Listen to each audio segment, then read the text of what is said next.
Bayangkan, beberapa tahun terakhir rasanya hidup telah berubah.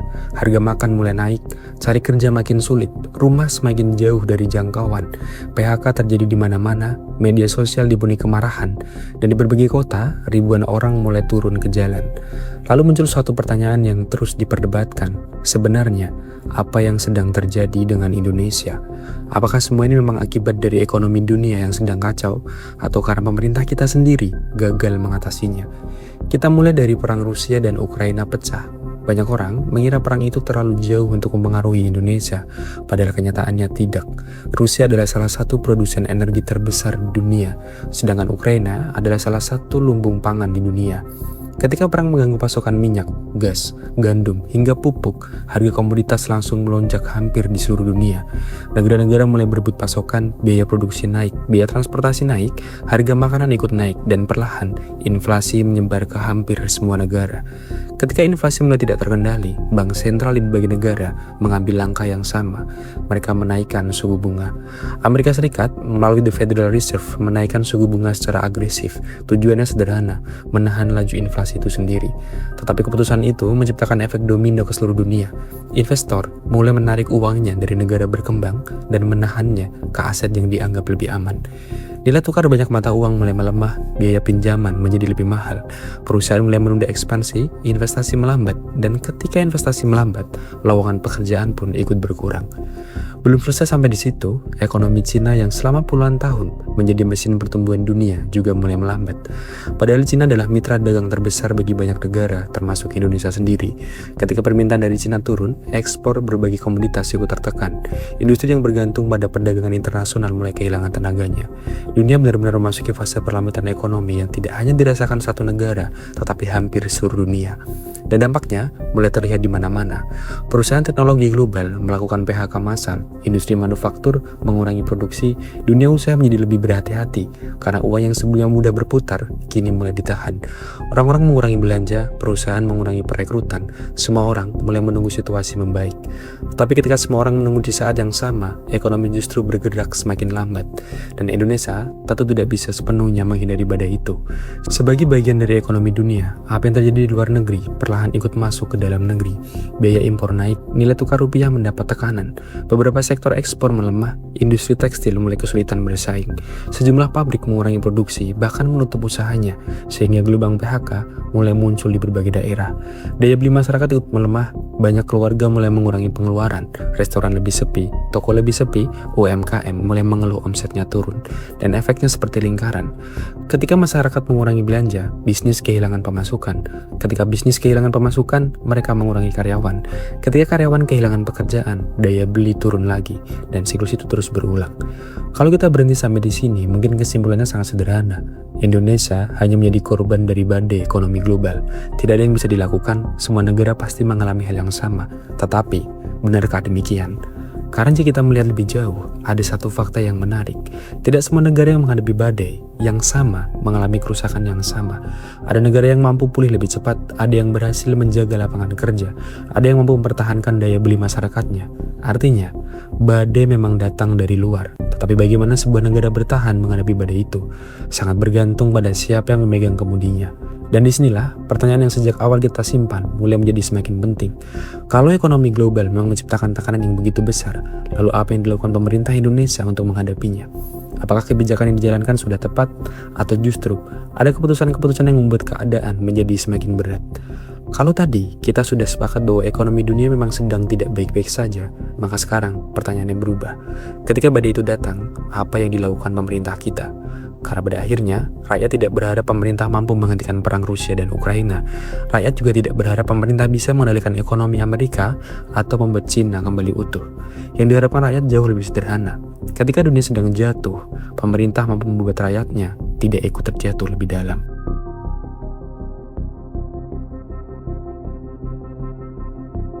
Dan inilah program pertama yang menjadi simbol pemerintahan Prabowo, Makan Bergizi Gratis. Program yang disebut sebagai investasi terbesar Indonesia terhadap kualitas generasi masa depan. Tujuannya jelas, memberikan makanan bergizi kepada anak sekolah, balita, ibu hamil, dan kelompok rentan lainnya. Pemerintah berharap program ini mampu menurunkan angka stunting, meningkatkan kualitas sumber daya manusia, sekaligus menggerakkan ekonomi lokal melalui pembelian bahan pangan dari petani, peternak, nelayan, hingga UMKM. Artinya, satu program ini tidak hanya berbicara soal makanan, tetapi juga kesehatan, pendidikan, dan ekonomi sekaligus. Kalau melihat pelaksanaannya, pemerintah memang berhasil menjalankan program ini dalam waktu yang relatif singkat. Jutaan menerima manfaat, mulai mendapatkan makanan bergizi. Ribuan dapur, satuan pelayanan pemenuhan gizi, mulai dibangun dan dioperasikan di berbagai daerah. Artinya, ini bukan sekedar janji kampanye yang berhenti di atas kertas. Program benar-benar berjalan, dan sampai di titik ini, pemerintah memang layak mendapatkan pengakuan bahwa mereka berhasil memulai salah satu program sosial terbesar dalam sejarah Indonesia. Tetapi sebuah program nasional tidak cukup dinilai dari seberapa cepat diluncurkan. Yang jauh lebih penting adalah bagaimana program itu dijalankan. Tidak butuh waktu lama sampai berbagai persoalan mulai bermunculan di lapangan. Di beberapa daerah, distribusi makanan terlambat. Ada dapur yang belum memenuhi standar operasional, sejumlah sekolah melaporkan penyesuaian jadwal akibat distribusi yang belum stabil. Bahkan beberapa kasus keracunan makanan terjadi di sejumlah wilayah dan memicu evaluasi terhadap standar keamanan pangan, proses penyimpanan, hingga pengawasan kualitas makanan. Pemerintah merespon dengan melakukan evaluasi dan memperketat prosedur keamanan pangan, tetapi rangkaian kejadian ini menunjukkan satu hal: menjalankan program sebesar ini jauh lebih sulit daripada merancangnya. Namun persoalan terbesar bukan berhenti di sana. Beberapa bulan setelah program berjalan, Kejaksaan Agung justru mengumumkan perkembangan yang jauh lebih mengejutkan. Mantan Kepala Badan Gizi Nasional, Dadan Hindayana, bersama dua mantan wali kepala BGN ditetapkan sebagai tersangka dalam dugaan korupsi tata kelola program makanan bergizi gratis periode 2025-2026. Penyidik menduga terjadi penyimpangan dalam proses tata kelola program, termasuk mekanisme penunjukan mitra penyelenggara, proses verifikasi yayasan, hingga pengelolaan pelaksanaan program. Perkara ini masih berada dalam proses hukum, sehingga seluruh dugaan tersebut masih akan diuji di persidangan. Di sinilah letak persoalan yang sebenarnya. Tujuan program tidak berubah. Anak-anak tetap membutuhkan makanan bergizi, stunting tetap harus diturunkan. Tetapi ketika program sebesar ini mulai dikelola oleh manusia, muncul masalah yang sudah terlalu sering kita lihat dalam berbagai proyek pemerintah Indonesia. Bukan idenya yang dipermasalahkan, bukan manfaatnya yang dipersoalkan, tetapi tata kelolanya. Dan inilah yang membuat kepercayaan publik mulai terganggu. Karena bagi masyarakat, korupsi dalam proyek infrastruktur memang menyakitkan. Tetapi dugaan korupsi dalam program yang membawa nama anak-anak Indonesia terasa jauh lebih sulit diterima. Ketika uang yang seharusnya digunakan untuk memperbaiki kualitas generasi masa depan justru diduga diselewengkan oleh oknum yang diberi kepercayaan untuk mengelolanya, yang rusak bukan hanya anggaran negara, yang rusak adalah kepercayaan masyarakat terhadap program itu sendiri. Kalau kita mengaudit program makanan bergizi gratis secara objektif, maka hasilnya tidak bisa disimpulkan hanya dengan satu kata seperti berhasil atau gagal. Satu sisi tujuan program ini memiliki arah yang kuat. Dari sisi pelaksanaan, program ini benar-benar berjalan dan telah menjangkau jutaan penerima manfaat. Dan inilah yang membuat kepercayaan publik mulai terganggu. Karena bagi masyarakat, korupsi dalam proyek infrastruktur memang menyakitkan. Tetapi dugaan korupsi dalam program yang membawa nama anak-anak Indonesia terasa jauh lebih sulit diterima. Ketika uang yang seharusnya digunakan untuk memperbaiki kualitas generasi masa depan justru diduga diselewengkan oleh oknum yang diberi kepercayaan untuk mengelolanya, yang rusak bukan hanya anggaran negara, yang rusak adalah kepercayaan masyarakat terhadap program itu sendiri. Kalau kita berhasil mengaudit program makanan bergizi gratis secara objektif, maka hasilnya tidak bisa disimpulkan hanya dengan satu kata seperti berhasil atau gagal. Dari sisi tujuan, program ini memang memiliki arah yang sangat kuat. Dari sisi pelaksanaan, program ini benar-benar berjalan. Tetapi dari sisi tata kelola, berbagai persoalan implementasi hingga munculnya perkara dugaan korupsi menunjukkan bahwa pengawasan masih menjadi pekerjaan rumah yang sangat besar. Dan ketika kita selesai mengaudit program pertama ini, muncul satu pertanyaan baru. Kalau program yang menyangkut masa depan anak-anak saja masih menghadapi persoalan implementasi dan tata kelola, bagaimana dengan program pemerintah berikutnya yang mengelola ekonomi desa di seluruh Indonesia? Program itu bernama Koperasi Merah Putih. Kalau makanan bergizi gratis berbicara tentang memperbaiki kualitas manusia Indonesia, maka program berikutnya menjadi memperbaiki sumber penghasilannya. Pemerintah menyebutnya Koperasi Merah Putih, sebuah program yang menurut Presiden Prabowo akan menjadi fondasi baru ekonomi desa. Logikanya sederhana, selama ini petani menghasilkan panen, tetapi keuntungan terbesar justru dinikmati tengkulak. Nelayan menangkap ikan, tetapi harga jualnya tetap rendah. UMKM kesulitan mendapatkan modal murah. Akibatnya, desa menghasilkan banyak komoditas, tetapi nilai tambahnya justru dinikmati pihak lain. Pemerintah ingin memutus rantai itu melalui koperasi. Targetnya sangat ambisius. Pemerintah menargetkan pembentukan puluhan ribu koperasi merah putih di seluruh Indonesia. Koperasi ini tidak hanya menjadi tempat simpan pinjam, tetapi juga menjadi pusat distribusi sembako, gudang penyimpanan hasil panen, penyedia pupuk, akses pembiayaan, hingga tempat pemasaran produk masyarakat desa. Kalau semua berjalan sesuai rencana, koperasi ini diharapkan mampu mengurangi ketergantungan masyarakat kepada tengkulak, sekaligus menghidupkan ekonomi desa. Kalau melihat tujuannya, hampir tidak ada yang salah. Bahkan banyak ekonom sepakat bahwa koperasi memang bisa menjadi instrumen penting dalam memperkuat ekonomi rakyat. Namun masalahnya bukan pada idenya, masalahnya selalu kembali pada pertanyaan yang sama: apakah pelaksanaannya benar-benar siap? Sejumlah akademisi dan pemerhati koperasi menilai pendekatan program ini terlalu top and down. Artinya, koperasi dibentuk karena target pemerintah, bukan karena kebutuhan yang tumbuh dari masyarakat.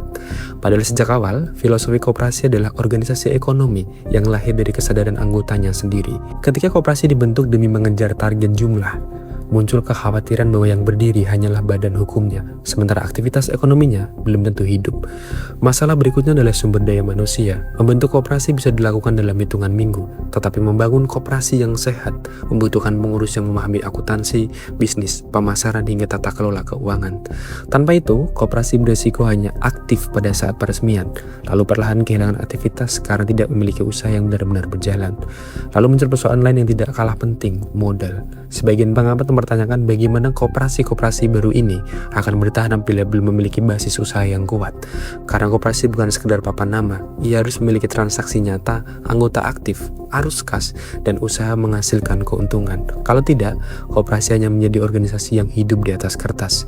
Dan sampai saat ini, belum ada putusan pengadilan ataupun kasus korupsi nasional yang menyatakan program koperasi merah putih disalahgunakan secara sistematis. Dan itu penting untuk disampaikan, tetapi bukan berarti program ini bebas dari kritik. Kritik terbesar justru datang dari desain implementasinya. Banyak ekonom mengingatkan bahwa keberhasilan koperasi tidak bisa diukur dari beberapa banyak koperasi yang berhasil dibentuk, melainkan beberapa banyak koperasi yang benar-benar mampu meningkatkan pendapatan anggotanya beberapa tahun ke depan. Pemerintah sendiri menyatakan bahwa berbagai kritik tersebut akan dijawab melalui pendampingan, digitalisasi, pelatihan pengurus, dan pengawasan yang lebih kuat agar koperasi tidak hanya berdiri, tetapi juga berkembang menjadi pusat ekonomi desa. Dengan kata lain, pemerintah mengakui bahwa tantangan terbesar program ini memang berada pada tahap implementasinya.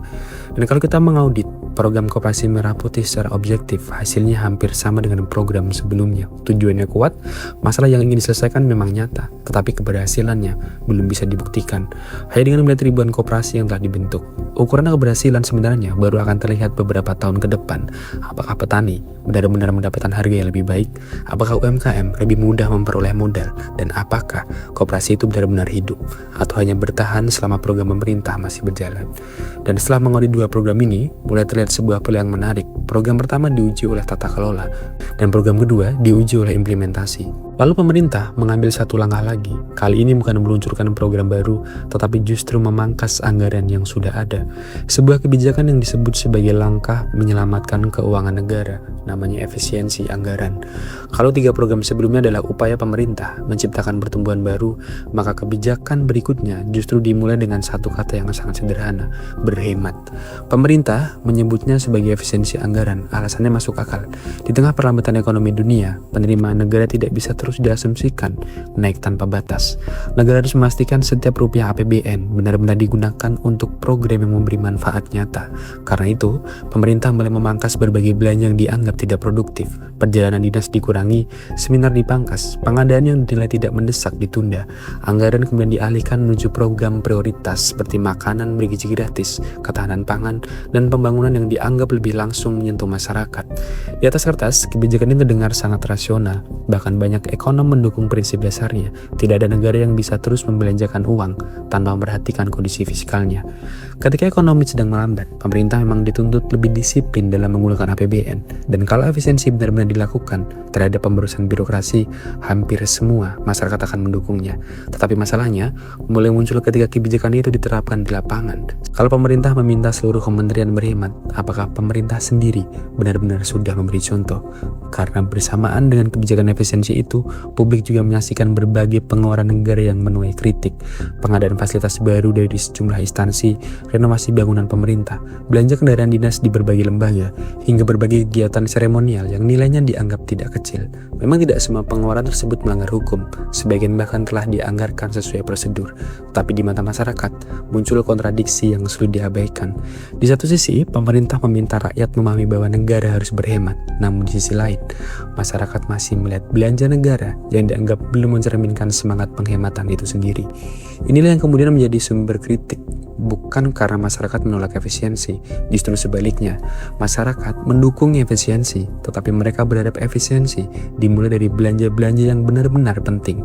Karena bagi mereka, berhemat bukan sekedar memotong anggaran. Berhemat berarti memastikan setiap rupiah APBN benar-benar memberikan manfaat sebesar-besarnya kepada publik. Karena kepercayaan masyarakat tidak dibangun hanya melalui angka penghematan, kepercayaan dibangun ketika rakyat melihat bahwa pengorbanan itu dilakukan secara adil. Bahwa ketika rakyat diminta berhemat, pemerintah juga menunjukkan kesediaannya untuk mengurangi pengeluaran yang memang tidak mendesak. Dan setelah kita mengaudit kebijakan besar ini, mulai terlihat satu pola yang sudah diabaikan. Makanan bergizi gratis tidak runtuh karena idenya buruk.